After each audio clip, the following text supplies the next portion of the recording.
Telangana assembly ఎన్నికల్లో కాంగ్రెస్ పార్టీకి ఘన విజయం అందించిన రేవంత్ రెడ్డి రేపు సీఎంగా ప్రమాణ స్వీకారం చేసేందుకు సిద్ధమవుతున్నారు. ముఖ్యమంత్రిగా బాధ్యతలు చేపట్టిన తర్వాత రేవంత్ రెడ్డి కోసం సొంత రాష్ట్రంలో ఎన్నో సమస్యలు ఎదురు చూస్తున్నాయి. అదే సమయంలో పొరుగున ఉన్న మరో తెలుగు రాష్ట్రం ఏపీ నుంచి కూడా ఆయనకి సవాలు తప్పేలా లేవు.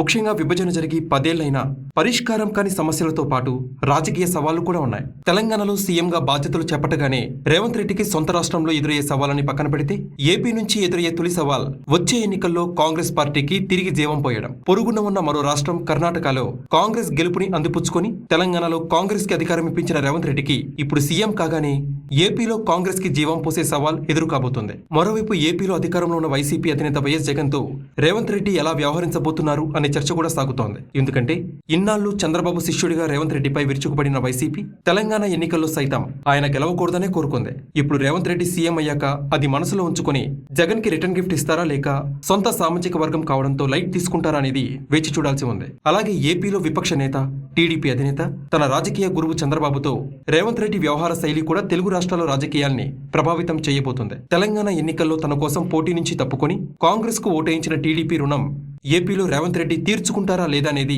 వేచి చూడాల్సి ఉంది. ముఖ్యంగా ఏపీలో ఏమాత్రం బలం లేని బీజేపీకి టీడీపీ జనసేనని దూరం చేసి కాంగ్రెస్ తో పొత్తు కుదుర్చుకునేలా చేస్తారన్నది కూడా ముఖ్యమే. అదే జరిగితే ఏపీలో జరిగే అసెంబ్లీ, లోక్సభ ఎన్నికల్లో రేవంత్ ఇచ్చే సహకారం కాంగ్రెస్ కి ఇక్కడ జీవం పోయబోతుంది. రాజకీయేతర అంశాల విషయానికి వస్తే విభజన సమస్యలు 10 ఏళ్లైనా అలాగే ఉన్నాయి. ఇవి పరిష్కారం కావాలి అంటే ఏపీ సీఎం వైఎస్ జగన్ తో సఖ్యత అవసరం. మరి రేవంత్ జగన్ భేటీ అవుతారా?